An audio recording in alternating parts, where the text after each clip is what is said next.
지금 한동훈 특검, 김건희 특검을 갖다 민주당에서 추진한다 이렇게 보시면 안 되는 게 왜냐하면 국민들의 지금 70%가 찬성을 해요.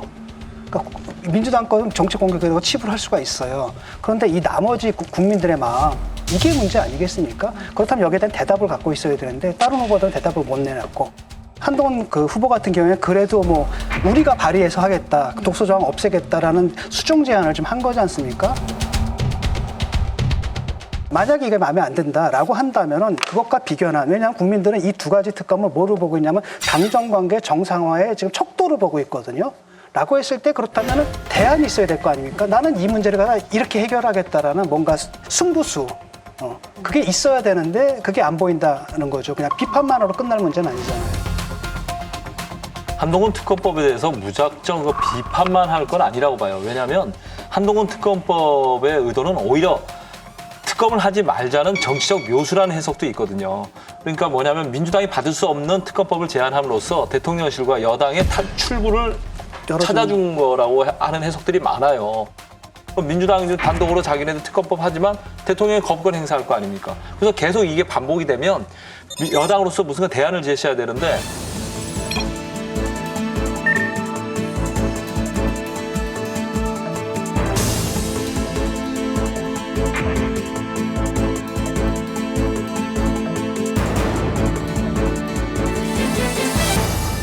나경원 의원을 비롯해서 다른 주자들 다 무조건 특검법 안 된다라고만 주장하고 있잖아요. 대안을 제시해야 되는데 그런 차원에서 좀 긍정적으로 볼 측면도 있다는 거죠. 저는 그런 점에서 민주당이 좀 아쉬워요. 지금 한동훈 특검법을 뭐 속도전을 해서 올리잖아요.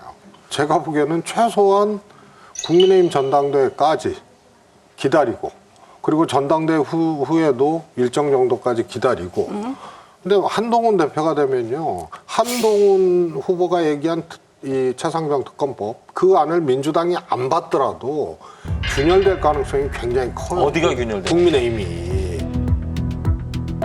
특검법에 대해서 우리가 해보자라는 걸로 이미 이제 구멍을 낸 거거든. 그런데 민주당은요. 지금 막 속도를 내고 있어요. 그래서 이거 통과되면 또 거부권 그다음에 제2 이 실패 이렇게 갈 가능성이 커서 전략적으로만 본다면 민주당이 지금 이 속도전을 하는 게 저는 패착이라고 보는데 아무튼 한동훈 위원장은 이 이슈를 주도를 했어요. 제가 보기에는요.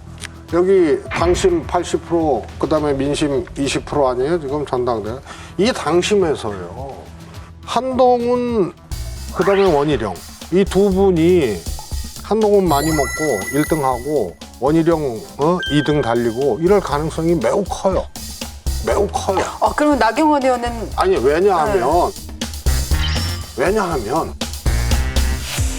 독특한 위치 친윤석열 아니고 조금 각세운 상태이고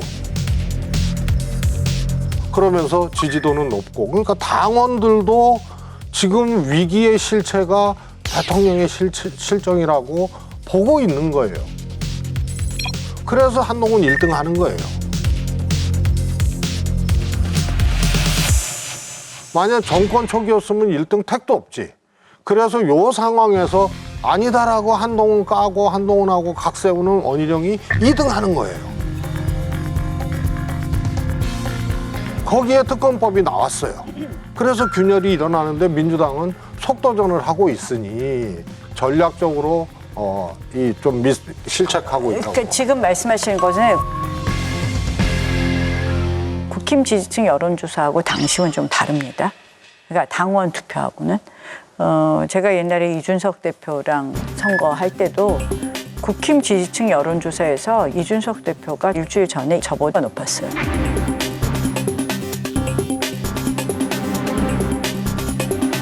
하지만 당심을 뚜껑을 열어보니까 나경원 의원이 더 높게 나왔죠? 예. 당심에서 제가 4% 가까이 이겼거든요.